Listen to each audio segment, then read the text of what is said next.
3 théories sur l'arc Egghead. Eh... Les intrigues qui entourent les Mugiwara s'agrandissent de plus en plus entre les chevaliers divins. Il est là, Garling. Attendez. Vous avez dit que je kiffais... Et la quoi faire et on est...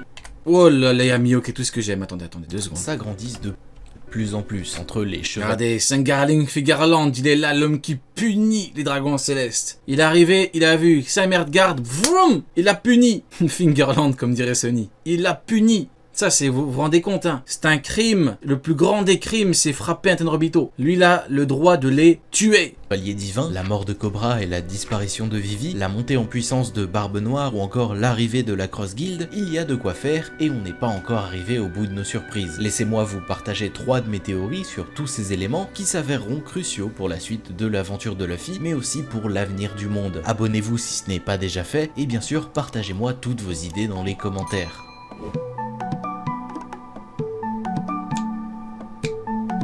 La dernière grosse révélation qu'on a eue dans One Piece avant sa pause, c'est bien évidemment l'apparition... Il est là, Garling Fingerland, comme dirait Sony. Du commandant en chef des... Et il a un flot de zinzin. Hein. Les gars, même si vous ne l'aimez pas, même si vous n'aimez pas ce qu'il représente, même si vous refusez le fait qu'il puisse exister quelqu'un qui ait le droit d'écourter les vies des dragons célestes, vous pouvez au moins dire qu'il a un bon flot. Je veux dire, ça va pas vous allez pas perdre vos cheveux si vous n'êtes pas chauve. Vous n'allez pas perdre vos cheveux en le disant. Votre langue ne va pas tomber.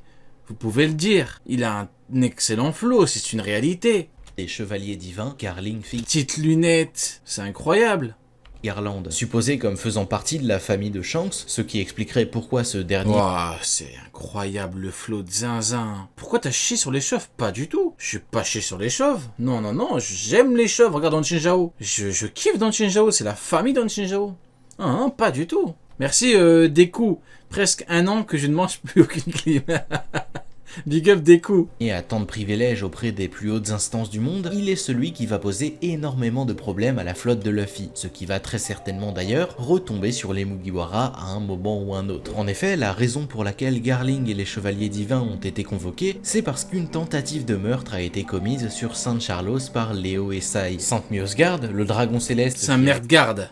Et des Shirahoshi lors de la rêverie a pris l'entière responsabilité de leurs actes et a donc été exécuté. Moi, un truc qui me fascine avec Saint-Merdgard. Saint-Merdgard, il arrive et dit « Je prends les responsabilités. Tout ça, c'est de ma faute. Tout ça, c'est moi. » Après, il vient pleurer quand Garling, il est là, il dégaine son épée. C'est rien de pleurer, mec. C'est trop tard. T'as dit que tu vas assumer. T'assumes jusqu'au bout. C'est fini.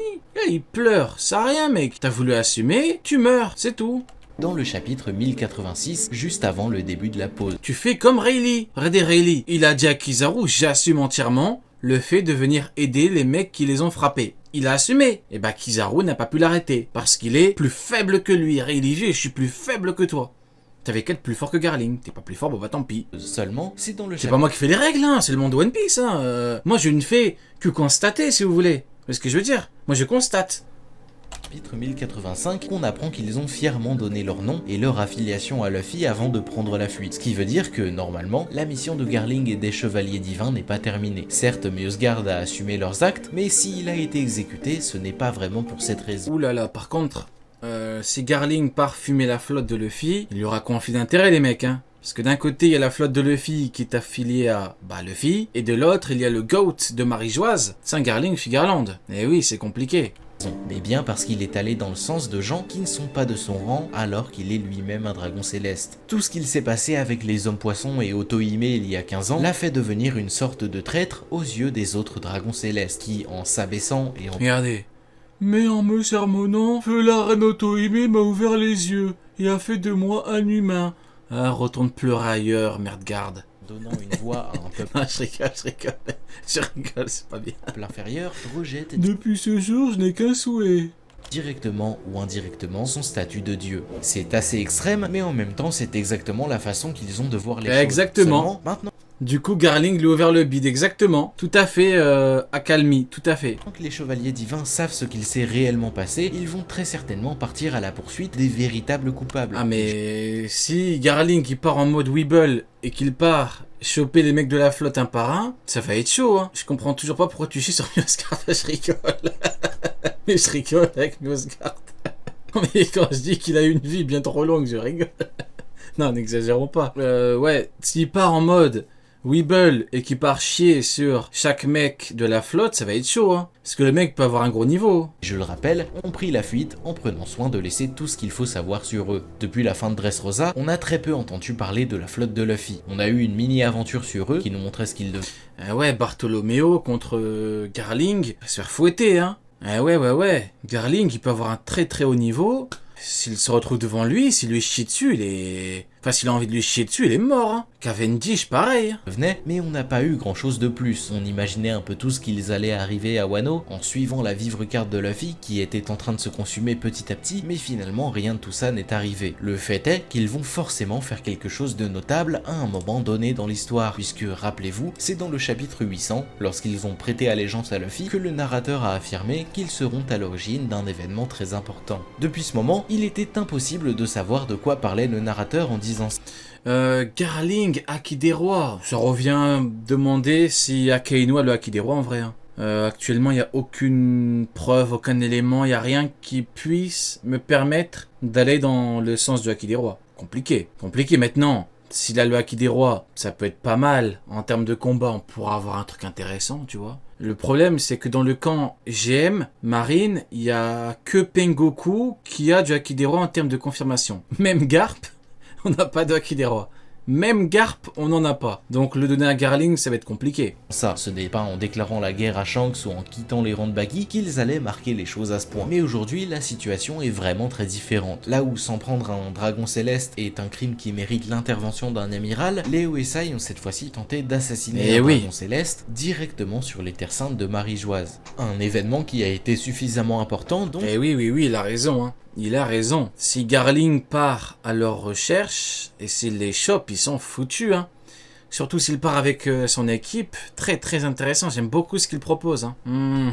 Pour que les chevaliers divins aient à intervenir, il est donc certain qu'à partir de maintenant, le seul et unique but des chevaliers divins est de mettre la main sur Léo et Sai, et très certainement par la suite s'en prendre au... Quel flot de zinzin, c'est une dinguerie. Groupe dont ils sont si fiers, à savoir la flotte de Luffy. Les deux membres de la flotte peuvent s'être cachés n'importe où dans le monde. Des primes vont très certainement leur être attribuées et ce ne sera plus qu'une question de temps avant qu'ils ne réapparaissent quelque part. Mais depuis le chapitre 1080... Tiens. Mais que vois-je? Qui vois-je? Le dernier... Regardez! Et actuellement, il s'est passé... La plus grande page du manga. J'ai osé de le dire, j'en ai rien à foutre, pleurer si vous voulez. C'est l'une des plus grandes pages, si ce n'est la plus grande page. Pleurez si vous voulez, j'en ai rien à foutre. Regardez. Quelque chose... La page est stratosphérique. Shiryu, soi-disant KO, debout, pleine forme, cigare à la bouche. Il le regarde de haut, il lui dit « Papy, pourquoi t'es venu nous déranger? T'es venu, je t'ai planté, t'es foutu. » Sandron Wolf, qui le regarde méchamment, en mode gros. Tu viens, tu me frappes moi un vice. C'est normal que tu me fasses mal. C'est normal. Moi, je peux pas faire grand chose. Quoique, on n'a pas le contexte. Mais, force est de constater que tu m'as frappé moi un vice. Du coup, tu t'es fait gifler par le haut commandement. Les commandants t'ont giflé. Pizarro. On en parle de Pizarro? Regardez-le. Pizarro qui le regarde en mode « Mais tu fais pitié, Garp. C'est ça le héros? Technique finale, t'as à peine pété mon nez. Regardez. Il y a Nal qui dit « Tu dis n'importe quoi. Nal, réponds à ma question, s'il te plaît. Réponds juste à ma question. Est-ce que oui ou non, Garp a envoyé une technique finale contre Pizarro? Et est-ce que oui ou non, Pizarro est encore debout? Réponds juste à cette question. On t'écoute. » Tu veux pas dire non? Parce que c'est vrai. Tu vois? Tu peux pas dire non. Et oui, c'est pour ça. Tu peux pas dire non. Voilà pourquoi c'est entre autres l'une des plus grandes pages de tous les temps. Et d'ailleurs, on voit même pas Vasco Shot qui se moque à côté. Il y a Okiji qui le regarde. C'est dur, hein. Ouais, c'est dur. Allez, je vais laisser tranquille. Chose de très important qui a changé et qui va sûrement... Il ne pouvait pas dire non, donc il a dit oui. Il aurait pu me dire non, mais la réponse est oui. Donc il a dit oui. Changer énormément la donne. Après l'incident avec Garp et les Swords sur la ruche, un article est sorti dans le journal. C'est dommage qu'il n'y ait pas plus de gens qui aient parlé sur la chute de Garp. Hein. C'est vraiment dommage. Hein. Parce que pour parler du Galaxy Impact, qui n'a eu, soit dit en passant, 0 impact. Il y a tout le monde qui est sorti. Des gens qui connaissent rien, qui comprennent rien au rapport de force, tout le monde est sorti. Alors, où on avait dit quoi, niveau Roger, niveau ça, tout le monde est sorti. Tout le monde, il y a plein de rapaces qui sont sortis comme ça. Bizarre. On a eu la chute de Garp, chut. Le Galaxy Diva, il n'y a personne qui va en parler.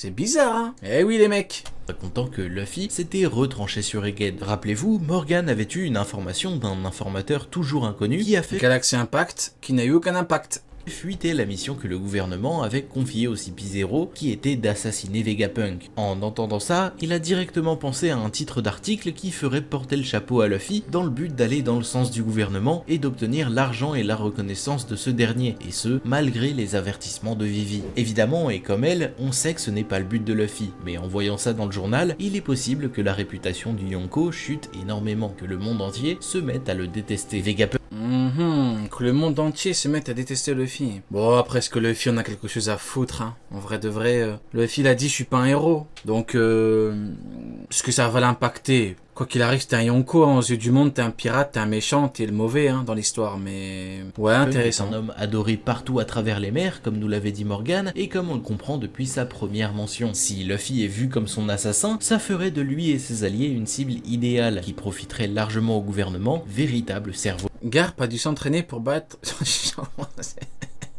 de l'opération. La flotte de Luffy, qui tente de se faire discret depuis la rêverie, serait très certainement traquée et dénoncée beaucoup plus facilement, simplement pour avoir un... Là, jusqu'à quelle heure? Jusqu'à ce que j'en ai marre de chier sur Garp. Je terminerai quand j'en aurai marre de dire la vérité, c'est-à-dire qu'il a pas pu one-shot Pizarro avec une technique finale. Voilà, j'arrêterai ce moment-là. Lien et une affiliation à Luffy. Ils sont de base en grand danger et doivent faire attention à ce qu'ils font. Mais si en plus de ça, tout le monde les déteste à cause du journal, le Yonko Luffy au chapeau de paille déclare la guerre totale à la marine en retenant Vegapunk en otage. Ils seront dénoncés et livrés beaucoup plus facilement, ce qui pourrait retomber sur Luffy à un moment ou un autre. Ok, bah première théorie, pas mal du tout, j'ai bien aimé. Plutôt intéressant. Rio, tu chies sur Garp, mais il te nodif. Il arrive même pas à nodif Pizarro, Rin. Peut être sérieux? Il a même pas pu nodif Pizarro, il a même pas pu le battre tout court, quoi. Donc en fait, il a même pas pu l'extrême diff, mettons que j'y pense. il aurait pu le faire, en fait. En tout cas, très bonne théorie. On passe au plan de Barbe Noire. C'est dans le chapitre 1079 qu'on a total. Exactement. Garp a nodif des femmes enceintes, à la limite. Exactement, Glody. À la limite, c'est ce qu'il a fait. Dernière case, le navire de Barbe Noire. Ah, ok. Navire de Barbe Noire, on verra. Ça va parler en Katarina Devon. Comment il s'appelle? En Lafitte. Arrive aux alentours de l'île. Avec Teach, c'est toujours délicat de savoir ce qu'il va vraiment se passer et de savoir pourquoi il intervient. Ses plans sont très millimétrés et il ne fait jamais rien sans raison. Depuis le début de l'histoire, il est très prudent, patient et ne se précipite jamais pour obtenir ce dont il a besoin, ce qui fait qu'au final, il finit toujours par obtenir ce qu'il veut. Alors, ses raisons pour se rendre sur l'île de Vegapunk pourraient être multiples, malgré les nombreux risques que cela comporte. La première, selon moi, serait liée aux Séraphins. En effet, souvenez-vous, c'est au chapitre 1059 qu'on a pu assister à l'attaque de Teach sur Amazon Lily qui cherchait à s'emparer des pouvoirs de Boa Hancock. La puissance des Séraphins, les pouvoirs de l'impératrice qui pouvaient le neutraliser lui et son équipage en un rien de temps et l'arrivée de Rayleigh il est vieux, l'ont dissuadé de rester plus longtemps et est donc parti en emportant Kobe avec lui. Teach a directement affronté le Séraphin de Mihawk et a vu la puissance de S-Snake de ses propres yeux. S'il n'a pas pu obtenir le fruit du démon d'Hancock en s'en prenant à la véritable impératrice serpent, il serait peut-être intéressé par la copie qu'en a fait. Ah ouais, pas mal. C'est vrai que Barbe Noire, alors que c'est un empereur, hein, qu'il a un statut et tout, il s'est déplacé en personne pour récupérer le fruit de Boa Hancock. Donc venir récupérer la copie, ouais. Et Vegapunk. On sait que les Séraphins sont des copies des précédents Chichi. Mais du coup, le problème, c'est que si t'envoies que Devon et Lafitte, tu pourras pas. Et vu qu'a priori, il est beaucoup trop loin, lui, ça va être compliqué. Mais ouais. Bukai, qui sont beaucoup plus dociles et puissants. Quoique, il y a eu du temps. Je sais plus, on avait parlé dans la Cross Guild, je me rappelle plus, mais de mémoire, c'est compliqué en termes de temporalité, mais c'est possible. Donc si c'est possible, on aurait Barbe Noire. Mais il y aurait Barbe Noire, Luffy, Kizaru. Ouais, il y aurait 3 grosses têtes de camps différents, c'est compliqué.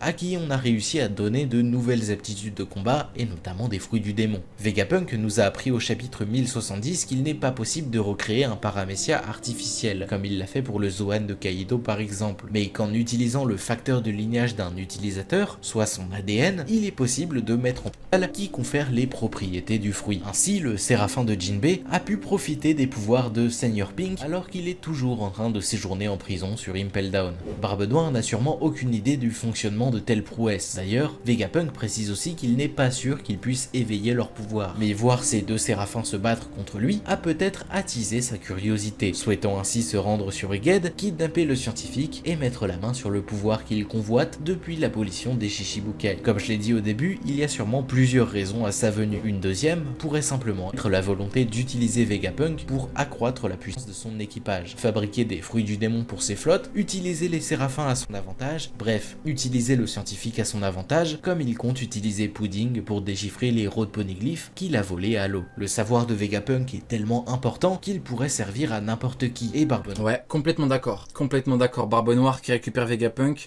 gros potentiel. Vegapunk, c'est un mec que tout le monde voudrait avoir. Maintenant, bon, la marine veut le tuer à cause des recherches, hein. Mais Vegapunk, tu le mets dans n'importe quel camp, mais il te booste, un truc de fou. Tu le mets chez les Revo, dinguerie. Équipage pirate, dinguerie. En fait...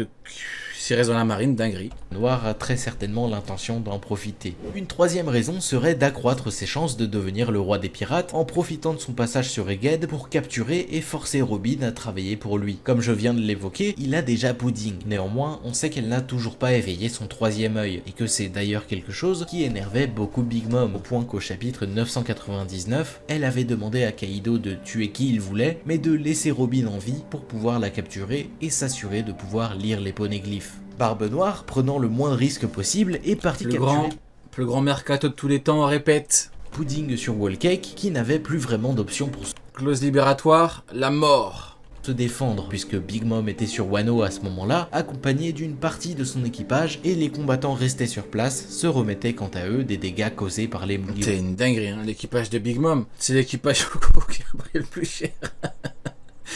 Avec l'équipage de Kaido en vrai. Mais ouais, ouais. Non, quoique l'équipage de Kaido, tout le monde a perdu en vrai. Hein. Tous les commandants, tous les vices et tout. Mais ouais, eux ils ont pris cher, mais ouais, l'équipage de Kaido c'est pire.